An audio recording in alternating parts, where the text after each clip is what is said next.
This is a 2018 Pergeot Boxer campervan. It's about 110,000 miles, just below. So as you'd expect, there's a few little scuffs, mainly sort of branch marks. You can sort of see a couple of little bits on the side, but nothing particularly noticeable. A little bit of a cracked bit of plastic on the back, but again, nothing functionally issue with it. It's got barn door, sliding windows on the back doors, and a sliding window on the side door, windows on the panel behind the door as well. Let me close there. So you can see the full side of the van. Up on the roof there's 830 watts of solar. And I come back here, there we go. Inside the cab is all in pretty good condition. So passenger door, passenger console area, and the seat, and the driver's seat over there. I'll show you in a second the car starting and on and things like that. This is a little barn door between the back and the front, so you can open that to access the cab, which is great in rainy weather in particular. And then moving into the back area, heating wise, it's got a Taylor's diesel stove. This picks up the diesel straight out of the van tank, so you don't have to worry about filling a separate tank. There's a little button for the pump here, which turns the pump on, and then you adjust it with the settings here. There's some videos online for how to use those. It's pretty straightforward once you know what you're doing, and it's lovely because it's got the kind of the cozy warm glow of a log burner, but with the ease of not needing to worry about fuel or solid fuel. You could fit a diesel blown air diesel heater too if you wanted. There was actually a space for it under the cupboard there, but I decided I didn't need it, so I haven't put it in, but the cheapest chips to get it installed. Inside you can see the barn door from this way. This folds up to offer a sort of a fully insulated cab bulkhead, which is good. Really helps in winter, helps make it a four seasons camper. There's storage above the cab still, so you can access that, big storage space there. A max air fan here, which you can turn on and off there, which is good. 4 of these cupboards all the way along, which you just use these little clips here. That pulls it open, and nice big roomy ones actually, plenty of room in there. The water is cold water only, but that's also on a pump, so there's a switch here you can turn on. That will turn on the pump, and then you just literally open it here. I haven't got any water in the system at the moment, but they're just run from jerry cans underneath. So I've got 2 20-litre fresh water and 1 20-litre wastewater, which I've just found, to be honest, to be easier than a big underslung tank. But again, you could fit an underslung tank if you wanted to. I do my cooking on a little induction hob, which plugs in to the 240 volt sockets there, run off a 3000 watt inverter, and then also this air fryer microwave combi, which is really good. So you can basically cook anything you'd normally cook in an oven in that, and that all runs off the system because it's got 460 amp hour battery, which with the solar and the battery to battery charger means that charges up really well. 2 bench seats facing each other. I have sat 4 in here. It's cozy, but you can do it. This bench in particular is a little bit cozier than this one, where you can spill out a bit more. There is a fridge here. So this is quite a large Alpi-Cool fridge, which again you can control via the app, which is really handy, or the controls are here. I've got it turned on at the moment, but you can go down to like -20 or something, so it's good for freezing as well as for fridge. And it's in an insulated box just to make it a bit more efficient, but you could always get rid of the box if you don't like that.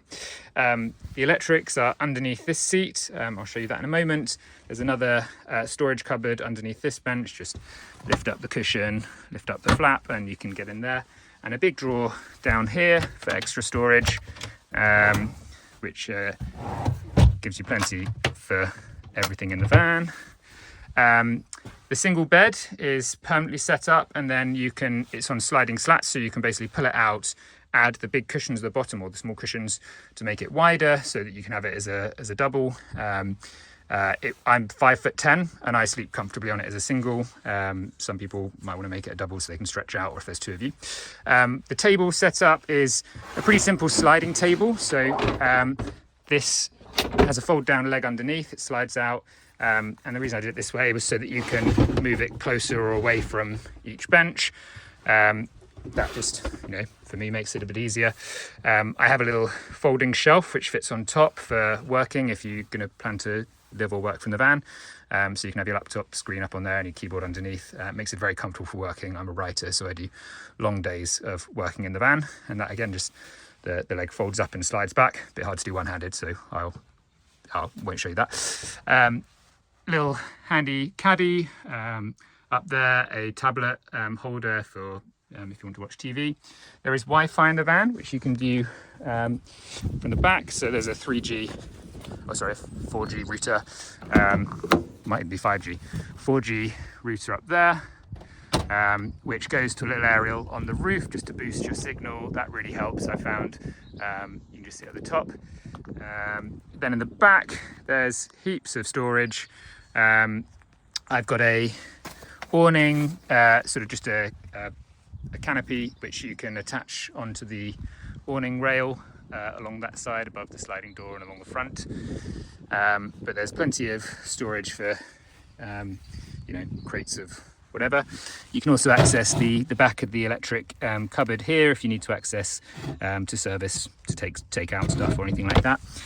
If you want to, you can also the bed sort of locks in place, but you can lift up these catches, and I've got the cushions on the other side, but that allows you to basically push the whole bed forward if you want to load in big furniture or load up lots of stuff, or you just want to be able to easily access and look at all the stuff in the garage. So that's a handy little extra feature. You can see underneath here these slats which slide in between each other. So that's how the bed system works. Lovely. I think that's everything. I'll give you a little peek up on the roof for the solar. So those are two big sort of house-sized solar panels, but bolted very securely into the van, so those are not going anywhere. And then the stove flue also pops out on the top as well. It's a really good van. I designed it for either very long-term off-grid sort of year-round camping and trips, or for full-time living. It would work very comfortably for a single person if you're in it all the time, or for a couple if you're going away.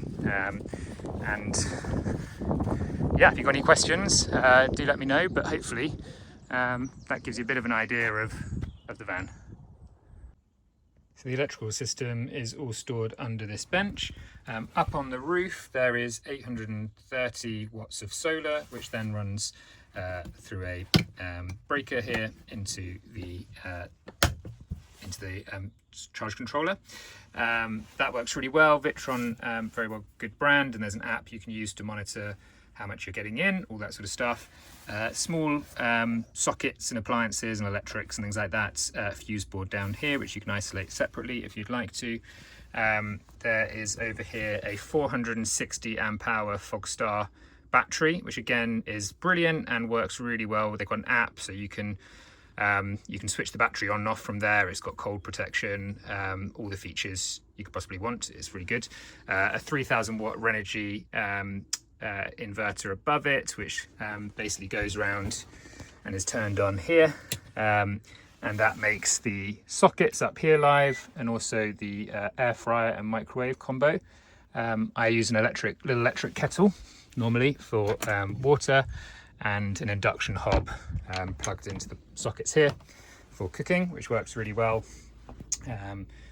This is all also charged up when the van drives via a Renogy, I think it's a 60 amp one, that's a sort of charge as you drive, which is really helpful. But if you did want to charge up, if you needed some extra on top of the solar and that, then there are some plug-in chargers here, which you can just plug into the mains to charge up.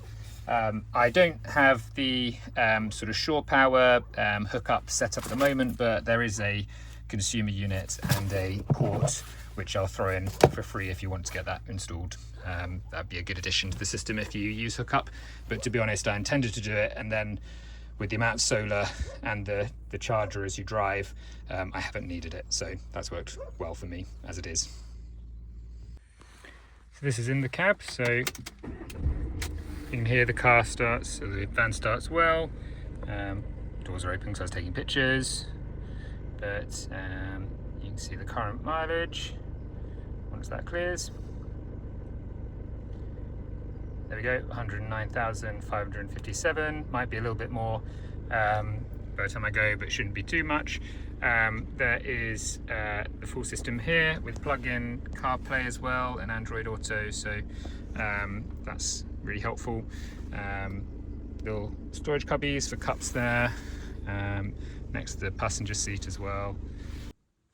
This is the van in night mode, so there are strip lights under the cupboards and also at either end. The two end ones are controlled separately from the one under there, and you can control those here. They're dimmable, so you can reset the mood lighting, and you can turn them on and off. I've also set up the bed so you can see that. The van blacks out really well, so with the cab there, with the window panels in, which are just these insulated sort of bubble wrap style panels which slot in and kind of hold themselves really well against the carpet. But for context, it's actually quite a bright sunny day outside, but when you turn off the lights, it is absolutely pitch black in here. So really good if you're wanting to keep a low profile, doing some wild camping. There's no sort of telltale lights coming from the van, so and also helps keep it warmer in the winter. And these are just thin enough to fold away and slot away under a cushion or something.